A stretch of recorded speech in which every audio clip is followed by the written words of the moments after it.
Dark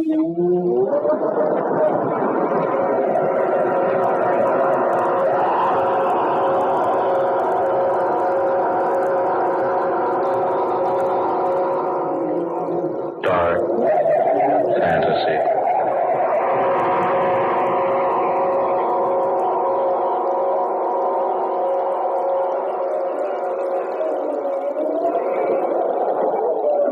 I am the thing from the sea.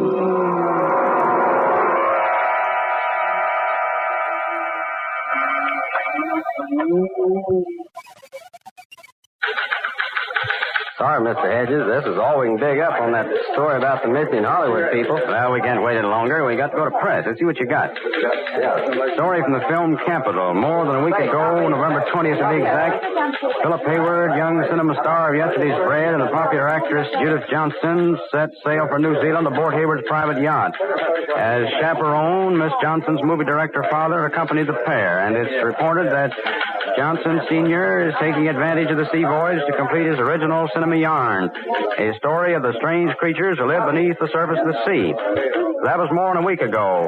Word's been received from New Zealand that the Hayward yacht's more than 2 days overdue. A careful check gives evidence that there have been no disturbances on the Pacific throughout the time the party's been aboard. Special searching parties failed to discover the whereabouts of the boat. The question in Hollywood tonight, the question everywhere, is what's happened to the trio aboard the Dolphin? Where are they? Have they become victims of the fantastic creatures created in the imagination of the author-director aboard the yacht? That is this week's Unsolved Mystery. Will it ever be? Oh, that's all right. Boy. Right. Get this down to makeup. Let's get rolling. Right away.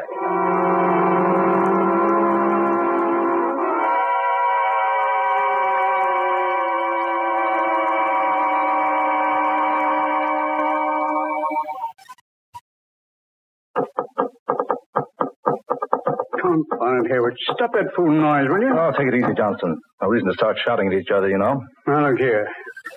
We've been becalmed for 2 days and a night now. We haven't moved a knot one way or the other. Well, I assure you there's nothing wrong with the motors. I've been over them myself. For some fantastic reason, they just refuse to start again. Why? Why won't they start? I don't know. Why did they stop in the first place? Oh, it's weird. It's like some strange spirit has descended upon the boat. Oh, nonsense. Is it nonsense? There are many terrifying legends about sea spirits, fantastic adventures that have happened to sailors at sea. Just a lot of myths. Who knows what strange creatures lurk beneath the sea's surface? Who can tell what might come up out of the depths at any moment? Oh, stop it. You're talking like a superstitious old fool. You made too many goofy movies. Just because you won an Academy Award is no sign I'm going to swallow the tripe you dish out in those 8 real clam bakes of yours. No. Judy. You can't. Hey, what's the matter with you? You cannot. No. I won't let you. Dora, hey, wake up. No, you can't do it. No. No, I say. No. Judy. Judy, darling. What in the name of heaven? Judy, are you all right? Oh. I was asleep. Dreaming. Oh, it was horrible. I'd say it was a nightmare. I dreamed I was talking to a young girl. Yet, she didn't seem like a girl at all. She looked more like a mermaid. Oh, what? She was like a nymph from the sea. I thought she stood looking at me. She told me she'd been dead for centuries. And yet, not really dead. I couldn't understand what she meant. She said something about her body being dead, but her mind being free to wander about the world. Fantastic. Oh, Dad, it was ghastly. She kept trying to convince me that I should let her mind enter my body. Well, what did she say she wanted to do? She said the entire civilization of the earth depended upon the task she had to perform. Oh, Phil, she seemed to be actually trying to force me out of my body so she could enter it. Judy, what did this creature look like? Oh, she was awful looking, Dad. She had long hair. Green and slimy like seaweed. Her teeth were brilliant red.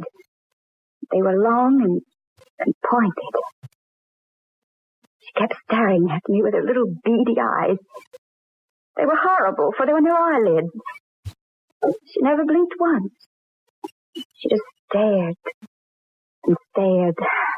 Yes? What else, Judy? Well, it was horrible when she touched me. She had long, narrow fingers with no nails on them, and they were covered with fish-like scales. That's positively the most amazing thing I've ever heard of. Mr. Haywood! Oh, yes, Ned. What is it? Oh, I say, look at the lad. Why, what's wrong, boy? You're pale as a ghost. Mr. Haywood, the Dolphin. She's moving. The boat's moving. Good. The men got the motor started. No, sir. That's just it. The motors aren't running, and there's no wind. But the boat's making about 20 knots an hour. Oh. Why, this boat couldn't possibly move without motors. That's not all. There's a man at the helm steering the boat. And he's a man none of us have ever seen before. Ned, are you sure? Sure as I'm standing here, sir.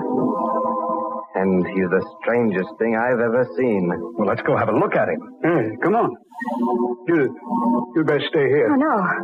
No, I'm not going to stay here by myself. All right, come along, all of you. Follow me.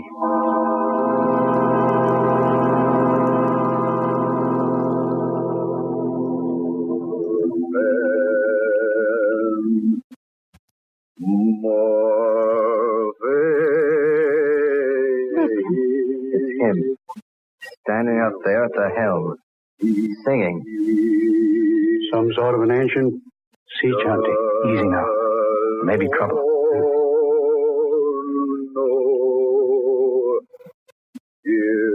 There he is, sir. You see, Mr. Haywood? Oh. Yeah. I say, Haywood, that's no man. It's some sort of a sea monster. Look at his hands, Mr. Haywood. The lad's right. Long, narrow fingers with webs between them. And no fingernails. Dad, they're like the hands of the girl in the dream. Oh, where's he taking us? Yes. I wonder. Behind us, sir. Oh, good Lord. A huge wall of water rising out of the sea. Get down those steps, everybody. Get down, everybody. Down the steps. Here, into the cabin. Hang on, hurry, hurry.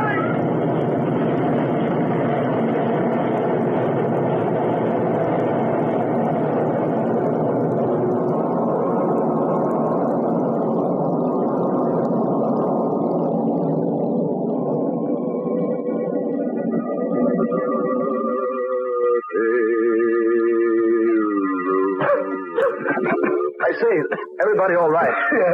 Yes, I am. Did Judy get down in the cabin? Yes, she made it. Just managed to close the door before the wave hit. Are you all right? Yes, okay. You, Judy? Oh, what in the world caused that? Yeah, what? No wind. And a wave of water, hundreds of feet high. It's a miracle we didn't capsize. Look, sir. To the port side. Yes, Ned? It's land. Land, by heaven. It can't be. Not in these waters.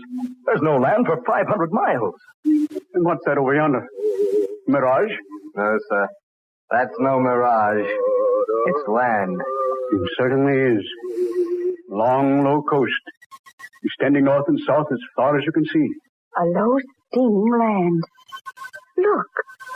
Look at the heavy vapors rising from it. You're right, Judy. It is steaming. That must explain the sultriness that's been round us these past 2 days. Why, I've been in these waters a dozen times. This has never been here before. It's an entire continent where there ought not to be anything but empty sea. Land from the sea. That explains the wave that swept over us. A wave that high could only have been caused by an undersea disturbance. Oh, nonsense, Johnston. You're trying to say an underwater convulsion forced this vast expanse of land up to the surface. Precisely.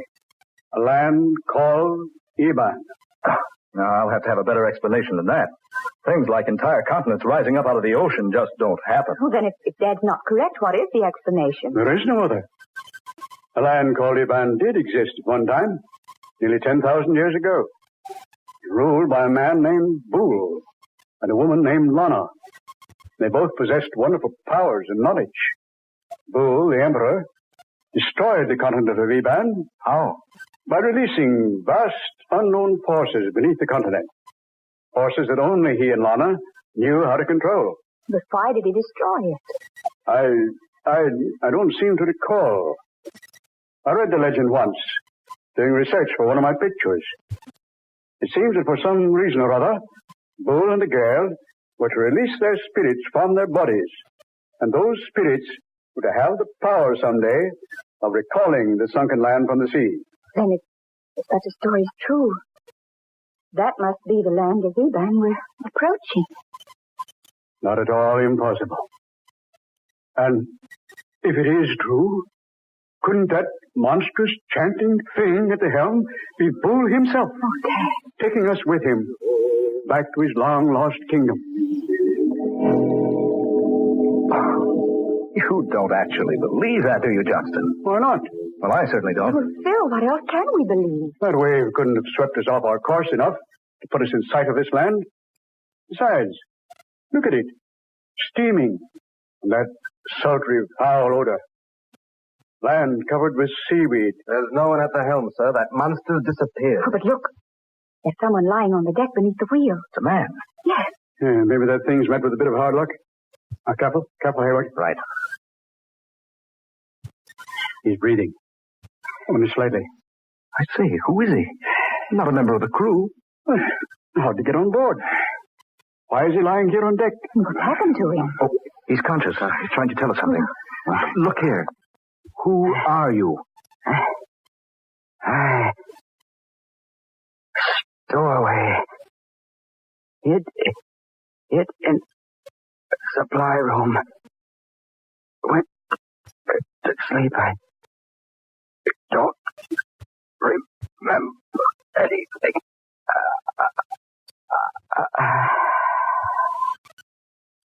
Stowaway, he says. Hid in the supply room and went to sleep. Wait a minute. He's dead. Haywood, I'm going to have a look over here. Oh, Judy. Oh, Phil, I feel so strange. Oh, dear, you look ill. So very strange. You'd better go below to the cabin, dear. Yes, I better. I'll lie down for a while. Shall I go with you, dear? No, I'll be all right if I rest a little while. All right, dear. Be careful going to your cabin. Yes. Oh, Ned. Get a tarpaulin and cover the body. Right away, sir. Haywood, come over here, man, will you? Yes, Johnson. What is it? Here. Have a look. See? Someone's climbed down that rope ladder and gone ashore through the mud and slime. Whoever it was, he didn't sink in very deep. Seaweed's too thick. Kept him from sinking. I wonder who it was. I'm in favor of finding out. Oh, Ned. Yes, sir? We're going ashore. Watch out for Miss Blake, will you? Right, sir. And not a word of this to the rest of the crew, understand? Yes, sir. All right, Johnston. Down you go. Yeah. You'll follow those footprints and see where they lead us.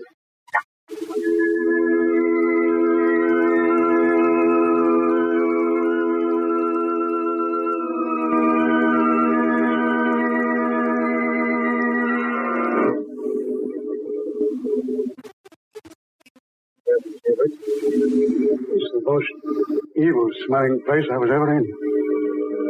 Hold on. Look. Yeah. I see what you mean. A city up ahead there. A city. On the depths of the sea. I say, Johnston, isn't that Captain Webb going into that low-dome building over there? Eh? Oh, yes. Yes, it is. So that's our man. Ahoy, Captain! Captain Webb! Wait a minute, Captain. Hold up a bit. Haywood. He's turned around. That snarl on his face. He's got a gun in his hand. Haywood. It isn't Webb. It's that thing. What in the name of heaven is... Stand back, the two of you. Stand back. What? You're not Captain Webb. I am Bull, Emperor of Eban, and I've returned to claim again my ancient kingdom. If you come one step nearer, I shall be compelled to slay you. You dare not, Bull. Lana! Judy! You seem surprised, Bull. Did you think I would forget? Lana. Judy, darling, what does this mean?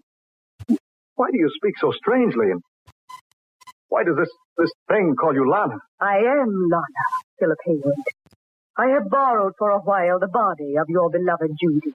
What? My mind, my spirit has entered her body. You see me as Judith Johnson, but now I am Lana, Empress of the Kingdom of Eban. I have returned to rule Eban. And I have returned to prevent. You cannot prevent it, Lana. Look here. This quarrel is none of my affair. I demand that you release whatever power you have over my fiancée. I have borrowed her body only for a little while, Philip Haywood. Just as Boole has borrowed the body of the captain of your craft. Nah. The body I first borrowed was a weak one, a sick stowaway. The captain's is a sturdy body. Now it is mine. But you must return it to him, Boole. It is the law. You must return his body unharmed, just as I must return the body of Judith Johnson. It shall be so. I am about to enter the temple now, to regain my Ebonite body. You cannot open the burial chamber unless I accompany you. I realize that full well. I enter the temple now. I shall await you, Lana, beside the sepulchre. Look here, Lana. Oh, whoever you are. Well, this is some horrible nightmare. Philip Haywood, we must act quickly. I will try to explain. When Boole destroyed Eban 10,000 years ago, we sealed our Ebonite bodies in a vacuum chamber inside this temple. And our spirits left our bodies to roam the universe until Eban should be restored. Now Boole intends to re-enter his body and build a new Eban. Once he does reclaim his ancient body, all is lost. For no one save me can destroy him. And if I slay him, I too must die. But what can you do? I have a plan. Come with me into the temple where Boole awaits.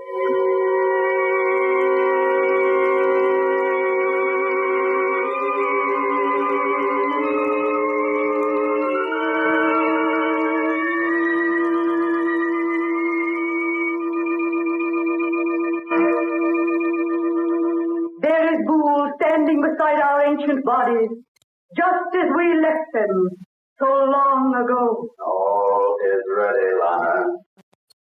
We will break the vacuum, permit our spirits to enter our sleeping bodies. Are you prepared? I am prepared, Boole. Then we begin.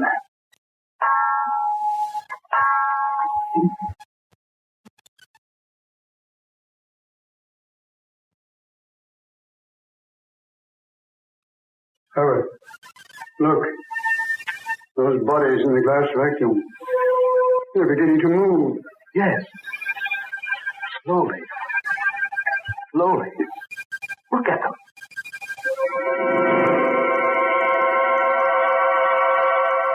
No. No, don't. Please, Lord. Judy, darling. Oh, no. Help me. Judy. He's here again. Oh. Where am I? Judy. How did I get here? Judy, thank heaven she's left you. You're yourself again. Look. They've left the vacuum. See? Up there. Oh, there she is. She's the one in my dream. You are free, all of you. Not so. The three of you will remain here forever to help rebuild the populace of Eban. You cannot, Boole. Boole is all great, all powerful. Boole is the law. No one can defy. No one, Boole. Save me. You lack the courage, Lana. Not now. I have the courage now. You are cruel and wicked, Boole. Your rule of ancient Eban ended in horrible tragedy. It must not happen again. Put down the weapon, Lana. You dare not slay me. You'll die yourself. Then I call upon death to claim me. You dare son of the Ancient One? Yes, fool, yes. It has been written by the hand of destiny. Lana, think before you slay me. It's beyond the realm of thought, fool. No, I destroy you.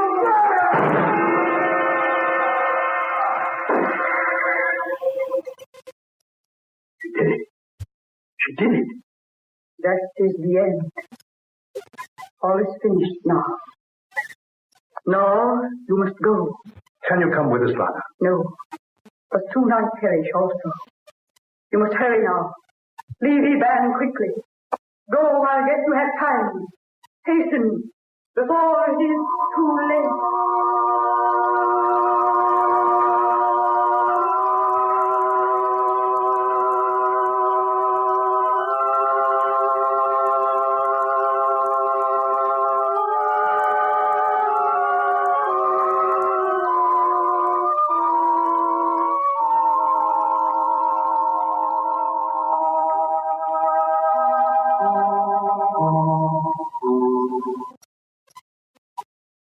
Well, Judy, darling, we're underway. Full speed ahead. No trouble starting the motors, dear? None at all. Your father and Ned are down with the crew. The men don't even suspect what has happened to us. Well, just as well. They'd never believe it. Well, take a last look, Judy. You'll soon be out of sight of the land. Yes. Oh, I'm so glad it's all over, Phil. But poor Lana. She gave her life to save ours, Phil. Yes, darling. She did. What's that? Look. Flames from the mainland, like a volcano. Phil, the land's sinking. It's Lana. Judy. She's released the forces. She's destroyed ancient Eban once again.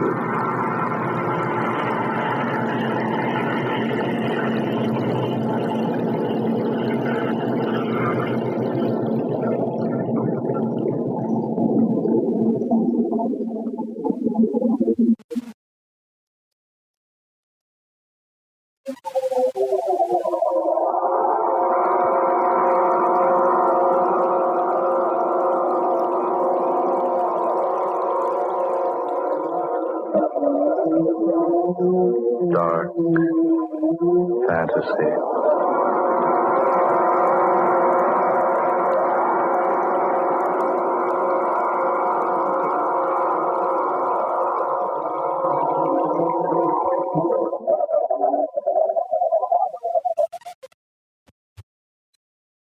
The Thing from the Sea, an original tale of dark fantasy by Scott Bishop. Eleanor Naylor Corrin was Judith Johnson. Ben Morris played Philip Haywood. Fred Wayne was heard as Johnston. Eugene Francis played Ned. Georgiana Cook was Lana. And Darrell McAllister was Boole, the Thing from the Sea. Next Friday night at the same time, the National Broadcasting Company will bring you another weird adventure thriller, The Demon Tree, another tale of dark fantasy, created by Scott Bishop and based upon the ancient legend of the strangling oak of Nano Woods in England. So, listen for The Demon Tree next Friday night. Dark Fantasy originates in the studios of station WKY, Oklahoma City. Keith Payton speaking. This is the National Broadcasting Company.